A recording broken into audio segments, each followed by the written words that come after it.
बाहुबली 3 का इंतजार कर रहे लोगों के लिए खुशी की खबर क्या है और बाहुबली 3 की कहानी क्या है?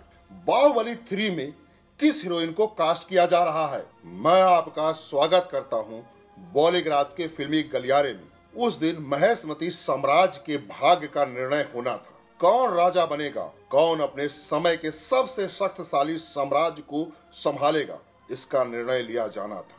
राजमहल के सामने भीड़ खड़ी थी। भीड़ के सामने थे अमरेंद्र बाहुबली। शपथ भी ले रहे थे, लेकिन राजा की नहीं, सेनापति की। राजा की शपथ पहले ही ली जा चुकी थी। राजा बने भल्लाल देव, यानी बाहुबली के बड़े भाई और राजमाता शिवगामी के पुत्र।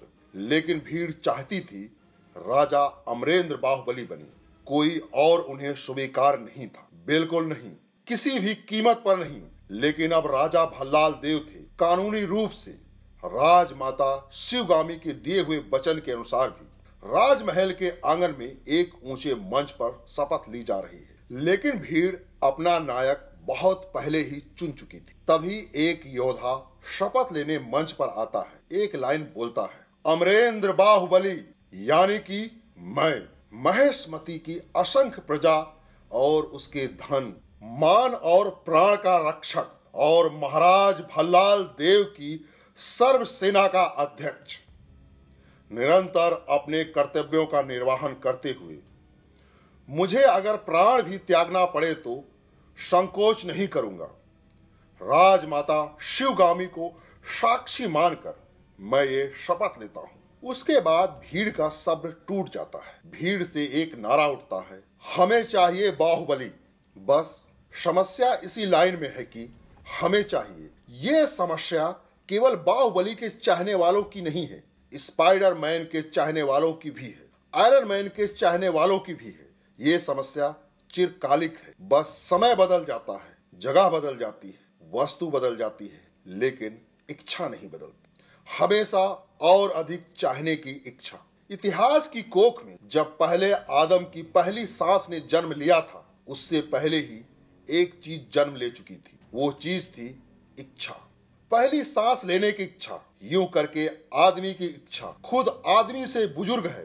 बस यही दर्शन शास्त्र इस फिल्म के चाहने वालों की इच्छा के पीछे काम करता है। बाहुबली 1 आने के बाद पूरा देश एक ही सवाल के पीछे पागल था, बाहुबली को कटप्पा ने क्यों मारा? इसीलिए बाहुबली 2 भी आ गई। इस सवाल का जवाब भी मिल गया कि कटप्पा ने बाहुबली को क्यों मारा। लेकिन अब तक लोगों को बाहुबली के प्रभास को देखने की आदत हो चुकी। अब उन्हें बाहुबली का तीसरा पार्ट भी चाहिए। अब तो फैंस की समस्या बहुत बड़ा विकराल रूप ले चुकी और सभी को अपने पसंदीदा हीरो को और अधिक देखने की इच्छा कभी नहीं खत्म होने वाली है। इसीलिए एस.एस. राजामौली चाहते हैं कि बाहुबली का तीसरा पार्ट बनाना चाहिए। बाहुबली 3 आएगी कि नहीं, ये सवाल उतना ही पुराना जितना कि बाहुबली 2 की रिलीज डेट है। मतलब जिस दिन फिल्म का दूसरा पार्ट रिलीज हुआ, उसी दिन से फिल्म के तीसरे पार्ट का इंतजार भी शुरू हो गया था। बस उन्हें इंतजार करने वालों के लिए एक खबर है। पत्रकार राजीव मसंद के साथ एक इंटरव्यू में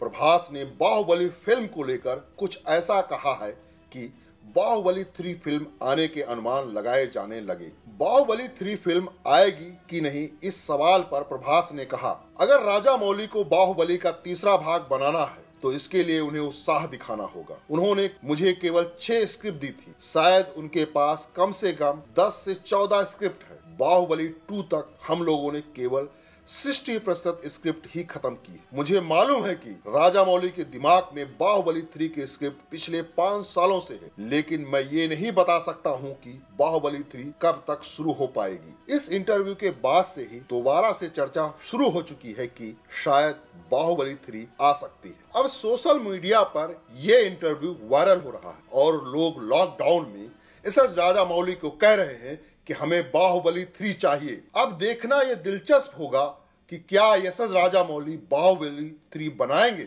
अगर गुप्त सूत्रों की माने तो लोगों का कहना है कि एस.एस. राजामौली बाहुबली 3 की स्क्रिप्ट पर काम शुरू कर चुके हैं। तो दोस्तों, आज के लिए बस इतना ही। आप हमें कमेंट करके बताइए कि आपको बाहुबली 3 का कितना इंतजार है।